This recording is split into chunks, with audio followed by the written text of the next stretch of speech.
not as fun anymore, and they all moved over to Planet Side 2. Wow. And these guys were a big clan. They're like old school plus 40 dudes and events, that sort of thing. A bit of like one of the many older pillars of the community.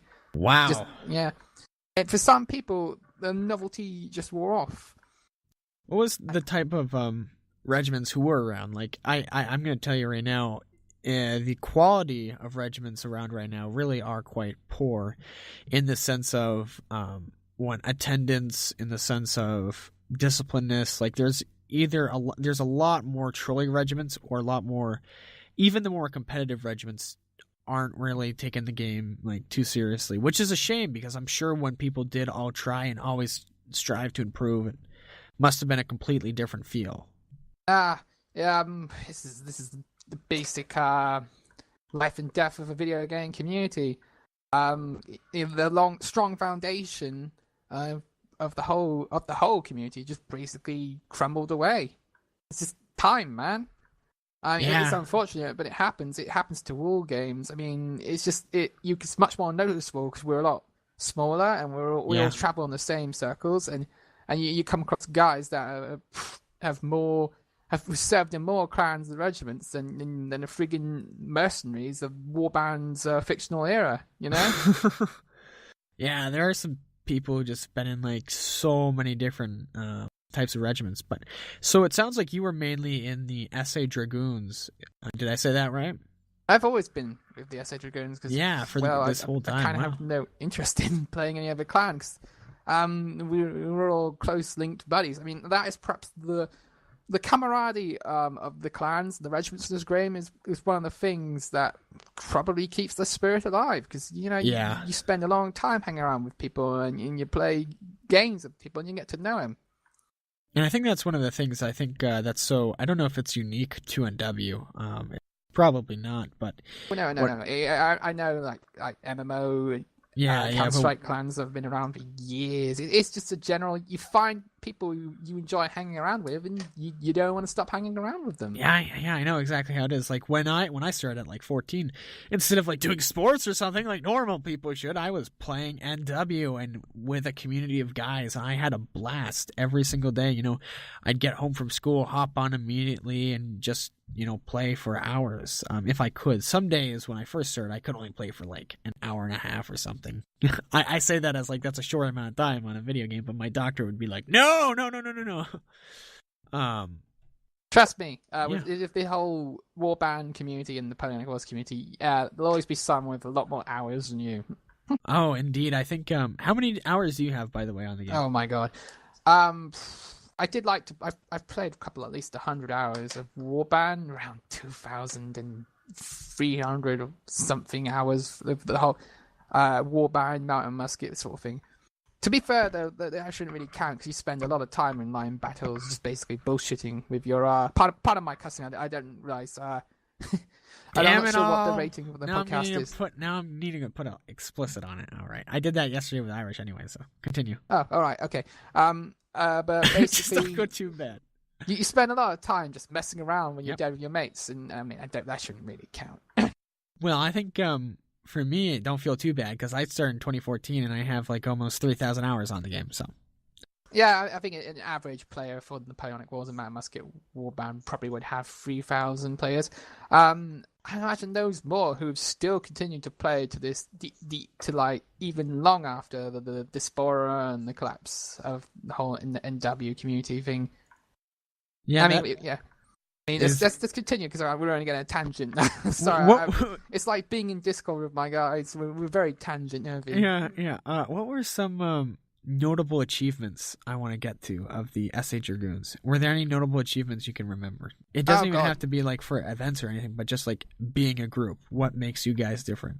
Well, that rare moment where you do that, you pull off that mounted charge, right, with cuirassiers. Or routing a line twice your size on top of a hill with riflemen or skirmishers when there's only like 8 of you. Oh, wow. I do recall in one KBR line battle was riflemen. We chased a line twice our numbers up a hill with just our rifle butts.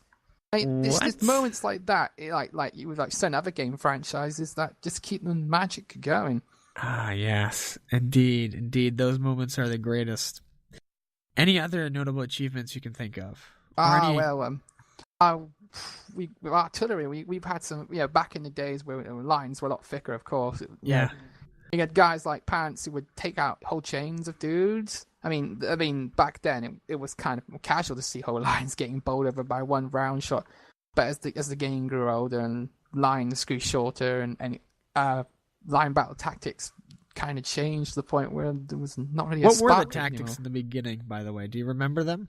In lion battles, Yeah. well, Was the I mean, reverse before column like revolutionary or something? I'm not. Tactics is a very strong word. I would say there's more cohesion.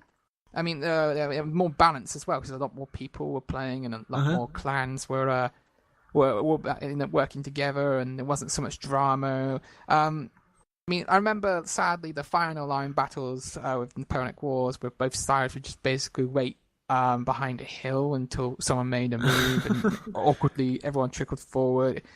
Kind of drawn out and fun, and towards the end there wasn't any interest in people on horseback or doing the skirmisher thing.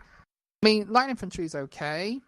I really think the combined arms aspect of this game with 200 people is the most fun, and I'm really hoping Holdfast can not only increase that number a bit more but bring a lot more flexibility with its much less claggy sort of mechanics into the fray. Mm-hmm. I think Holdfast could take a whole different type of episode too, but I think right now to get back to your history in general, what were some highlights of your personal career? Do you have anything of those that you can remember? Any Oh stories or God. anything? Oh, highlights of my personal career. Well, I did like doing a good North American lion battle for over a year. It was good fun. And, it was Uh-huh. a good way to get to know a lot of good people. How much who were effort did you put into that, by the way? Oh God, probably a lot more than some lion battle events were in the last year we played in 2015. Actually balancing things with a calculator, giving people who were good at specializations they were good at, passing specializations back and forth fairly, making sure the maps weren't too bad but not taking forever to actually start the event. Yeah. I thought, What do you feel like some... Are there any skills you learned from like playing this game that you've been able to apply? I would say patience, but that's more of a thing you pick up in general life. I mean, skills wise, I'm not really sure. I'm over the hill when it comes to picking up skills that could work in other games. I do think patience though is important. I mean, being a regimental leader myself, I led a regiment for about less than a year and a half. You definitely have to learn with each and every individual.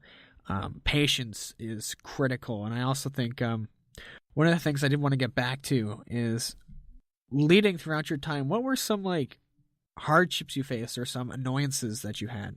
Well, having the goon tag on a lot of older internet people won't trust you or think you're griefers because of the whole goon swarm thing with Eve and the general griefer reputation SA goons have sort of had on the general age of the internet and whatnot. There's also the obnoxious frustration that you are going to be stuck with line infantry a lot. We're not the best at line infantry. I mean, especially with the numbers, because we can't pull the numbers some clans can and some regiments can.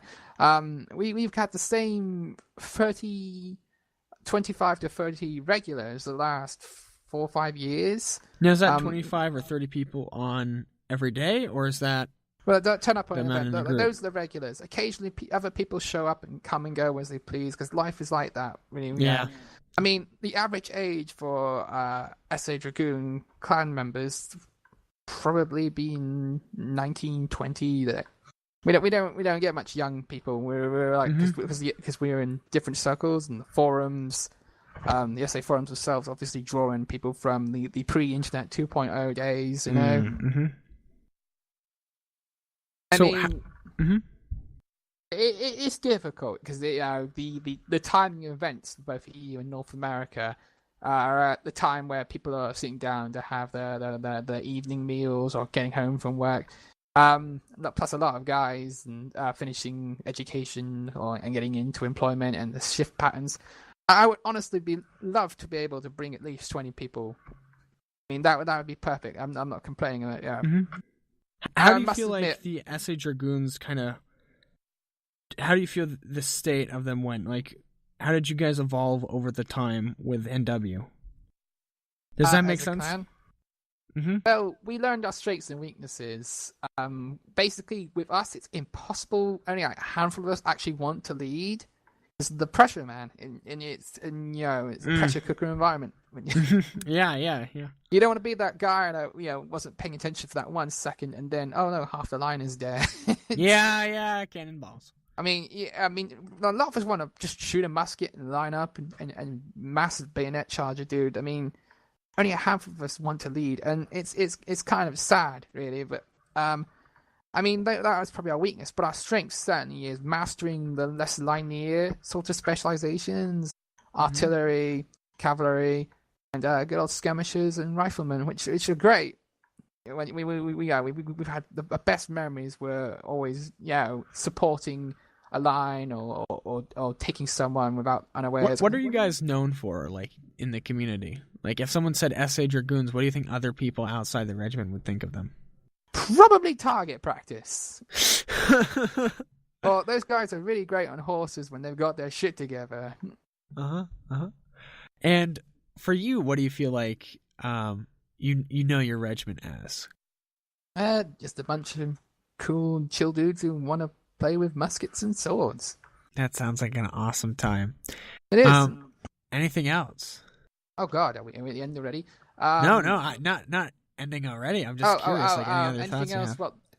Well, I don't know. I mean, I kind of we just show up, shoot dudes, get killed, have a good time. I haven't really thought that deep ahead of how we're. How'd you deal with the outside members of the community? People who were not within your regiment. How did that go generally? What relations did you have with other regiments? Well, we play by the rules when we turn up to events, and we play by the rules. Certainly, we have long-standing relationships with event holder regiments and whatnot. I mean, the KPR were cool dudes, and the successors to the KPR, that Kalokan had, I can't remember the guys that one called sadly. I mean, I personally know a lot of cool dudes as well. I've still got a few my friends, so I chat to occasionally. There's old Parrot, who's actually sort of a goon as well. The man behind basically the second release of Blood and Iron and the old enhancement pack. Then there's also Will. I haven't spoken to him in ages, but he was the guy who also brought in Blood and Iron. There's US Navy. I mean, you were the AEF, right? Didn't you guys use his mod? The Blood and Iron mod? No. The Napoleonic Wars mod. He made a proper American expeditionary force out of the American. Oh, did he? Oh, that was him? Yeah. That was him. That's the guy. He's the dude who helped a lot with the War of 1812 mini mod, which sadly kind of floundered. Well, we didn't actually. It's kind of funny. I always had that link. I used it myself for quite a while, but I forget why I deleted it. I think I really missed the Blackwatch, but what I found was it was kind of difficult to explain to people to install because someone told me how to do it and I forgot to do it. But yeah, I remember having that mod on my computer, and that was the name of our regiment. Yeah. So yeah, that's what it was. The modders of Napoleonic Wars, I would say, were perhaps the biggest unsung heroes because they put a lot of time in the projects, but due to either mechanics or the beta nature of the mods, or the age of the community who just wanted to keep playing line battles, they kind of floundered, which was a shame because Parrot personally is a good bloke, and he put his heart and soul in Blood and Irons, and the last release of Blood and Iron, and it sadly came out too late because the NW community was sort of spread out as a diaspora at that point. What was the mod like? Was that the World War II mod? No. That's the Franco-Prussian and 1870s Victorian mod. It was quite good. Parrot did a lot of hard work at that, and Will laid down the foundations for it as well. So those guys, a lot of credit. Yeah, some of those mods didn't take off. I know one that did though was North and South. North and South. Excuse It's me? all right, but the events are very short lived. Sadly, I mean, a North and South event would